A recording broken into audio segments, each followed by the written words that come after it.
परमपिता परमात्मा, सारी सृष्टि के रचनहार, कुल मालिक, असंख्य ब्रह्मांडों के स्वामी, जगत गुरु, तीनों लोकों में प्रवेश करके सबका पालन पोषण करने वाले, राजाधिराज, आत्माधार, नाथों के नाथ, देवों के देव महादेव, सर्वेश्वर महेश्वर, मृत्युंजय, अजरो अमर, आदि अनादि, सनातनी प्रभु, जगत पिता जगदीश्वर, श्री श्री 1008 की उपाधि के वास्तविक अधिकारी, अकाल मूरत, शब्द स्वरूपी राम,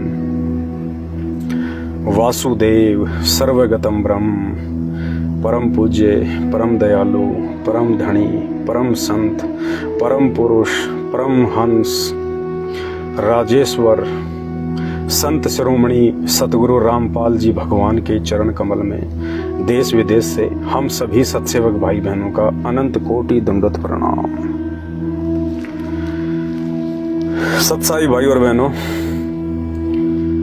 आप जितने भी मेरे जगत वाले भाई बहन हैं जो अभी संत रामपाल जी भगवान का सत्संग सुन रहे हैं, आप में से बहुत सारे भाई बहन ऐसे भी हैं जो संत रामपाल जी भगवान से यानी अपने ही पिता से, जिन्होंने सारी सृष्टि की उत्पत्ति की है, आज जितने भी जीव जंतु 84 लाख योनियों में इस पृथ्वी पे, इस ब्रह्मांड में आप देखते हैं, सुनते हैं, उन सभी प्राणियों की उत्पत्ति पूर्ण परमेश्वर कबीर देव सतगुरु रामपाल जी भगवान ने ही की है। थोड़ी सी अज्ञानता में, लोगों के बहकावे में आके, कुछ अपनी मंद बुद्धिता के चलते, क्योंकि हम हिंदुओं की सबसे बड़ी कमजोरी है, हम लोग देखा देखी में बहुत चलते हैं, आंखों पे काली पट्टी बांध के बहुत चलते हैं, भेड़ चाल में बहुत चलते हैं। इतने सारे ग्रंथ, 4 वेद, 6 शास्त्र, 18 पुराण, मनु स्मृति और दुनिया भर के ग्रंथ साहित्य ऋषि मुनि लिख कर चले गए हैं, लेकिन हम में से कोई भी व्यक्ति उनको नहीं पढ़ता है। 2-4%, वो भी एक जाति विशेष के लोग जिनको ब्राह्मण कहते हैं, जिनको पंडित कहते हैं, उन्होंने अपने घर पे लाके रखे हुए हैं, लेकिन पढ़ते वो भी नहीं है, धूल जमी हुई है। और अगर उनको पढ़ा भी होगा तो कहते हैं गुरु बिन वेद पढ़े जो प्राणी, समझे न सार रहे अज्ञानी। बिना तत्वदर्शी संत की शरण के, बिना पूर्ण संत की शरण के यदि आप उन शास्त्रों को पढ़ना भी चाहोगे, आपने चाहे MBBS कर रखी है, आपने PhD कर रखी है साहित्य में, आप धर्म के ऊपर रिसर्च कर रहे हैं, फिर भी आप अध्यात्म के विषय में ABCD भी नहीं जान सकते जब तक आपका गुरु पूर्ण ज्ञानी ना हो। और वर्तमान में पूर्ण ज्ञानी गुरु, पूर्ण संत जो इन सदग्रंथों का सार निकाल के समझा सकता है, वो केवल संत रामपाल जी भगवान हैं। खैर छोड़िए, हम सीधे अपने पॉइंट पे आते हैं। जब हमारी वीडियो सोशल मीडिया पे डलते हैं और लोग संत रामपाल जी का सत्संग सुनना शुरू करते हैं, क्योंकि ये सत्य ज्ञान है। आज से पहले ये ज्ञान धरती पे नहीं था, कोई बताने वाला नहीं था। ज्ञान तो शास्त्रों में था, लेकिन शास्त्रों से निकाल के कोई यथार्थ रूप में बताने वाला नहीं था। तो जैसे ही लोग सत्संग सुनते हैं संत रामपाल जी के, तो ज्ञान में तो कोई कमी निकाल ही नहीं सकते, क्योंकि ज्ञान तो शास्त्र प्रमाणित है। फिर उनके मन में एक शंका आ जाती है छोटी सी, कि संत रामपाल जी भगवान कैसे हो सकते हैं, संत रामपाल जी स्वयं कबीर परमात्मा कैसे हो सकते हैं, वे परमेश्वर कैसे होते हैं, सृष्टि के उत्पत्तिकर्ता कैसे हो सकते हैं। क्योंकि लोकवेद के आधार से हमने सृष्टि का उत्पत्तिकर्ता ब्रह्मा जी को मान रखा है, जबकि आने वाली वीडियो में आपको बताएंगे गुरुदेव के ज्ञान आधार से कि ब्रह्मा जी ने सृष्टि की उत्पत्ति नहीं करी है। ब्रह्मा जी को खुद को अपनी उत्पत्ति का नहीं पता कि मैं कहां से पैदा हो गया, मेरे माँ बाप कौन हैं। आपके ब्रह्म पुराण से, श्रीमद् देवी भागवत से। तो फिर उन भाई बहनों को एक शंका सी हो जाती है कि यार संत रामपाल जी के जो भगत हैं, और विशेषकर संत रामपाल जी की संगत में 2 ग्रुप हैं। एक ग्रुप जो है उनका परिवार चला रहा है, दूसरा ग्रुप है ये सत्सेवकों का ग्रुप है, साध संगति वाला। और ये साध संगत से जुड़े हुए जितने भी व्यक्ति हैं, ये कहते हैं कि हमारे गुरु जी खुद ही कबीर परमात्मा हैं, उन्होंने खुद ही सारी सृष्टि की उत्पत्ति की है। 6 दिन में सृष्टि रच के 7वें दिन जो तख्त पे जा विराजा, वो अल्लाहु अकबर संत रामपाल जी भगवान है। वो बाखबर, वो पैगंबर संत रामपाल जी हैं। फिर उनके कमेंट्स आते हैं और ऐसे ही बहुत सारे भाई बहनों के दास के पास में कमेंट्स आए। उन्होंने अपनी शंका जाहिर की और उनकी शंका है कि संत रामपाल जी तो 60-70 साल पहले आए हैं। संत रामपाल जी तो 8 सितंबर 1951 को आए हैं। वे सृष्टि के उत्पत्तिकर्ता कैसे हो सकते हैं? आज से पहले तो 3 युग बीत चुके हैं और जो चौथा युग ये कलयुग चल रहा है, ये भी लगभग 5,500 वर्ष बीत चुका है। तो संत रामपाल जी तो अभी 50-60 साल पहले आए हैं। वो सृष्टि के उत्पत्तिकर्ता कैसे हो सकते हैं? बहुत ही कॉमन सा क्वेश्चन है, लेकिन उन लोगों के लिए तो पहाड़ समान है जो अभी संत रामपाल जी के द्वारा दिए गए सत्य ज्ञान से अपरिचित हैं। दास आपकी शंका का समाधान गुरुदेव के ज्ञान आधार से और जिन महापुरुषों को आप भगवान मान के पूजते हैं, उन्हीं का उदाहरण देके आपको समझाएंगे। आपकी शंका है कि संत रामपाल जी तो 60-70 साल पहले आए हैं। इससे पहले तो 3 युग बीत चुके हैं। ये भगवान कैसे हो सकते हैं?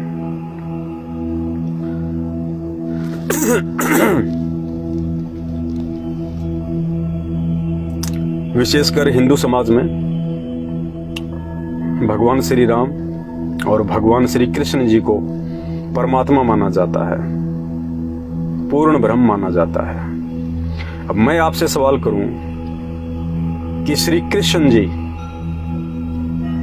आज से लगभग 5,500 साल पहले द्वापर युग में आए थे। श्री कृष्ण जी से पहले तो सतयुग बीत चुका, त्रेता युग बीत चुका। तो श्री कृष्ण जी भगवान कैसे हुए? श्री कृष्ण जी कैसे भगवान हो जाएंगे? वो तो द्वापर में आए थे लगभग 5,500 वर्ष पहले। उससे पहले तो त्रेता और सतयुग कई लाखों वर्ष का समय बीत चुका है। त्रेता युग के लोग तो जानते ही नहीं थे श्री कृष्ण जी कौन है, क्योंकि श्री कृष्ण जी का तो जन्म ही त्रेता युग के बाद में हुआ है। सतयुग के प्राणी भी नहीं जानते थे श्री कृष्ण कौन है। तो श्री कृष्ण जी भगवान कैसे हो गए? श्री कृष्ण जी का तो जन्म ही द्वापर युग के लास्ट में हुआ है। उससे पहले तो पूरा द्वापर युग बीत गया, त्रेता युग पूरा बीत गया, सतयुग पूरा बीत गया। ऐसे ही श्री रामचंद्र जी जो कि त्रेता युग के लास्ट में आए थे,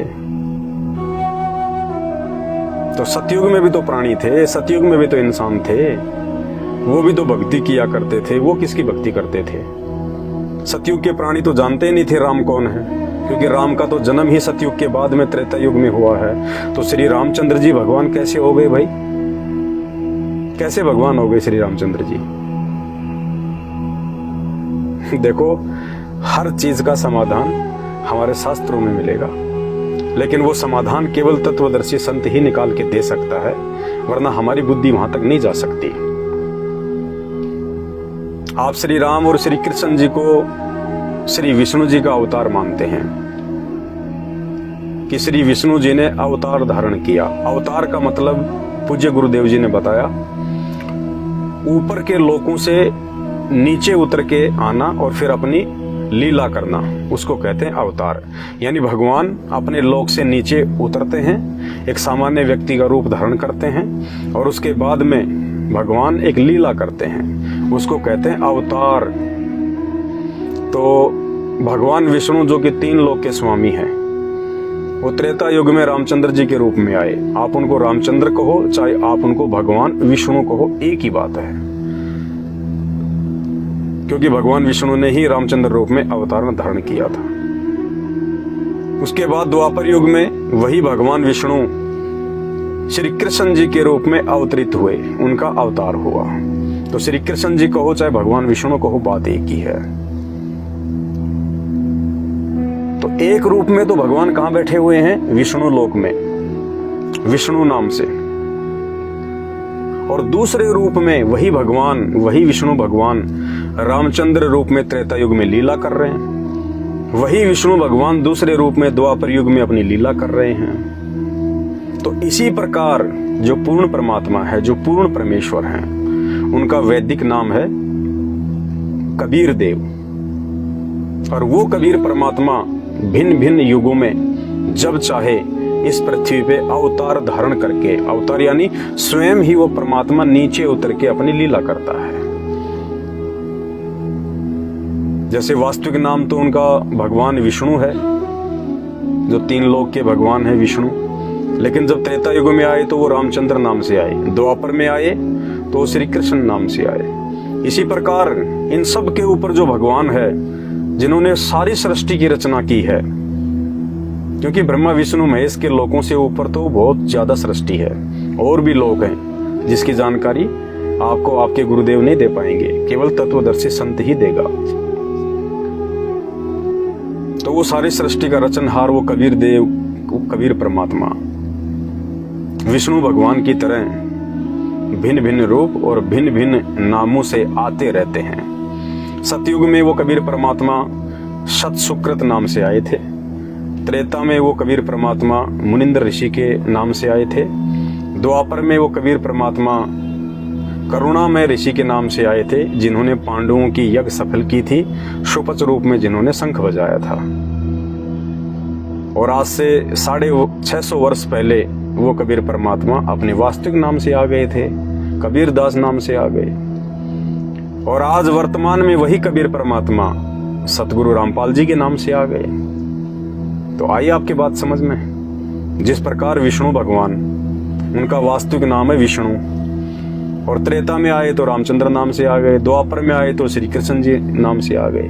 इसी प्रकार वो कबीर भगवान जो सबके ऊपर भगवान है, जो सतलोक में बैठे हुए हैं अपने एक रूप में, जो सचखंड में बैठे हुए हैं, और जब वो नीचे आए भिन्न भिन्न युगों में तो भिन्न भिन्न नामों से आ गए। तो इस प्रकार से हमने अध्यात्म को समझना है, और अधिक गहराई से इस अध्यात्म को समझने के लिए इस वीडियो के ऊपर जो लिंक दिया हुआ है वो सृष्टि रचना का लिंक है। जब तक आप भाई बहन निष्पक्ष होकर धैर्य पूर्वक इस शास्त्र प्रमाणित संत रामपाल जी भगवान के मुख कमल से बोली गई सृष्टि रचना को नहीं सुनेंगे, ध्यान से नहीं देखेंगे, तब तक आप किसी भी धर्म ग्रंथ को नहीं समझ सकते, किसी भी धर्म के महापुरुष को नहीं समझ सकते। और इसी प्रकार से आप वाद विवाद करके अपना मानव जीवन बर्बाद कर जाओगे। तो सबसे पहले अगर आपने भगवानों को समझना है, सृष्टि की रचना को समझना है, तो आपने संत रामपाल जी के द्वारा दी गई सृष्टि रचना को समझना पड़ेगा। तो उम्मीद करता हूं आपको बात समझ में आई होगी। जो अच्छी आत्मा होंगी, जो ज्ञानी आत्मा होंगी, वाद विवाद करने वाले, तर्क वितर्क करने वाले और मीन मेख निकालने वालों को कभी भी आध्यात्मिक ज्ञान समझ में नहीं आ सकता। वो तो केवल वीडियो इसी मकसद से देखते हैं कि कोई त्रुटि निकाली जाए, उस त्रुटि के ऊपर फिर कोई कमेंट्स किया जाए, बस उनका मकसद केवल यही होता है। बाकी जो अच्छी आत्मा होंगी, जो प्रभु प्रेमी आत्मा होंगी, वो नीर खीर का निवेरा करेंगी, सत्य असत्य को जानेंगी और संत रामपाल जी भगवान के अमृतमयी तत्व ज्ञान युक्त सत्संगों को सुनेंगी। और सत्संग सुनेंगी तो बहुत कुछ मिल जाएगा, सब कुछ मिल जाएगा। परमात्मा धरती पे आए हुए हैं, सब कुछ मिल जाएगा। तो वीडियो को ज्यादा से ज्यादा शेयर करें, दास को अनुमति दें। अगली वीडियो में फिर मिलेंगे। बंदी छोड़ सतगुरु रामपाल जी भगवान की जय हो।